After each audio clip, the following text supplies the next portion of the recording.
আসসালামু আলাইকুম, কেমন আছেন সবাই? আশা করছি ভালো আছেন। Welcome to my channel sources basket. আজকে ভোরবেলা না, ভোর রাত থেকে আমি ভিডিওটা শুরু করেছি। আমার ভালো লাগে এই ভোর রাতের ভোরবেলার আকাশটা দেখতে, সত্যিই ভালো লাগে। সবসময় তো সৌভাগ্য হয়ে ওঠে না, তো যেহেতু সেহরি করে একবার নামাজ পড়েই ঘুমাই, তো এই জন্য এই উপভোগটা আমি নিজের চোখেও শান্তি দেই, আবার আপনাদেরও সাথে শেয়ার করে আমার মনে হয় আপনারাও একটু শান্তি পান। আর ওই যে একটু উকি দিচ্ছে, ওটা কিন্তু চাঁদ। মাশাল্লাহ, কী যে সুন্দর লাগছিল। আর পরে আমি ঘুমাই গেছি, নামাজ পড়ে বারান্দায় যে হাঁটাহাঁটি করার পরে পরে হচ্ছে এই যে আবার ঝাড়ু দিতে আসছি। রাত্রেবেলা একবার ঘুমানোর আগে ঝাড়ু দিয়েছিলাম।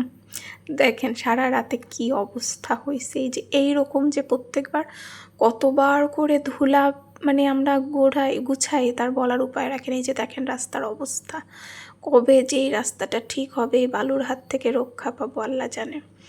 জামা কাপড়গুলো হচ্ছে একটু ভাঁজ করে রেখে দিচ্ছিলাম, এলোমেলো ছিল। বাসায় আসার পরে যে অসুস্থতায় কয়েকদিন একটু রেস্ট নিয়েছি, তারপরে রোজা রাখছি, মানে এত দুর্বল লাগছে শরীর যা বলার মতো না। আমি সহজে এত দুর্বল হয়ে বিছানায় শুয়ে পড়ি না, মানে এমনি শুয়ে থাকি, অসুস্থ হয়ে অমনে পড়ি না। মনের জোরে আমি চলতে পারি, কিন্তু এত টায়ার্ডনেস লাগতেছিল আমার, কখনো এরকম হয় না। পরে এই যে রোজা যেহেতু আছি, রোজার ইফতারি কি রেডি করব, আমার এক একদিন এক একটা করতে ইচ্ছা করে। তো আজকে কি করব, পাউরুটি যেহেতু আছে, আমি ছাড়া পাউরুটি তেমন কেউ খায়ও না। তো এখন তো আমার পাউরুটি ওই সেহেরি বা ইফতারি ছাড়া হচ্ছেও না করা। তো সেহেরিতে আর খাই নাই আমি পাউরুটি, ইফতারিতে ভাবলাম আজকে একটু টোস্ট করে নিই, ফ্রেঞ্চ টোস্ট, যেটা আমার খুবই পছন্দ। মানে এইটা করলে আমার অনেক স্মৃতি মনে পড়ে, ছোটোবেলায় আম্মু টিফিনে, বিকালের নাস্তা, সকালের নাস্তা। আর আমি তো ছোটোবেলা থেকে একটু ভাত কম খাইতে চাইতাম, এটা বানায় দিতে হয়তো, এটা আমি খুব মজা করে খাইতাম।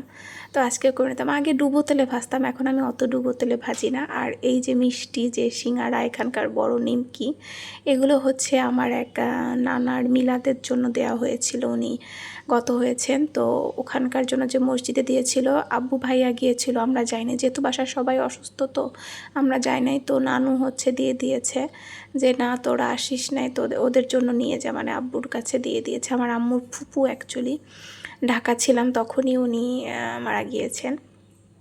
তো ওটা নিয়ে আমি হচ্ছে রেডি করে নিলাম। আমি সিঙ্গারা নিলাম, যদিও সিঙ্গারাটা আমি সিঙ্গারা প্রেমীরা আমাকে বকা দিবেন, আমি সিঙ্গারার আলু খাই না, আমার সিঙ্গারা পছন্দই না, ঝাল ঝাল কিছু লাগবে। পেঁয়াজু বানাতে গিয়েছিলাম, তো দেখলাম যে সিঙ্গারা আছে, তা ভাবলাম ঠিক আছে আর কিছু বানাবো না, একটু ঝাল খাইতে ইচ্ছা করছিল। আর এই ফ্রেঞ্চ টোস্ট আমি একদম হালকা মিষ্টি দিয়েছি, মানে চিনি না বললেই না। তারপর তুমি ঝাল হবে না, এই জন্য আমি একটু হচ্ছে ঝাল বানাতে চাচ্ছিলাম। কিছু ডাল বাটা ছিল, ভাবলাম অল্প দুই একটা পেঁয়াজও বানাবো। তো সিঙ্গারা আছে বেধায় নিলাম না। আর এই যে মিষ্টিটাও নিয়ে নিলাম, যদিও নিয়েছি মিষ্টি খাইনি। আর শরবতও বানিয়ে নিয়েছি, একটু বেশি করে বানিয়ে নিয়েছি যে রেখে দেবো, আবার যখন রাতে খাবো, ভাত খাওয়ার সাথে সাথে শরবত খাবো। মানে গরমে না শুধু এরকম শরবত, ঠান্ডা পানি, আইসক্রিম এগুলো খেতে ইচ্ছে করে। আর এই যে আবার সেই ডাবের চেঁচি, এটা সবাই ডাবের পানি খেয়ে আজকে আমার জন্য রেখে দিয়েছে। আর আজকে বড় মাছ হচ্ছে পটল দিয়ে রান্না হয়েছে, লাউ ঘন্ট, নাও না, এটা কলা ঘন্ট মনে হয়, হ্যাঁ কলা ঘন্ট, খুবই মজার ছিল। আর এই যে দেখেন আমি সিঙ্গারা খাচ্ছি আলু ফেলে দিয়ে। তো কেমন লাগলো জানাবেন, সবাই ভালো থাকবেন, আল্লাহ হাফেজ।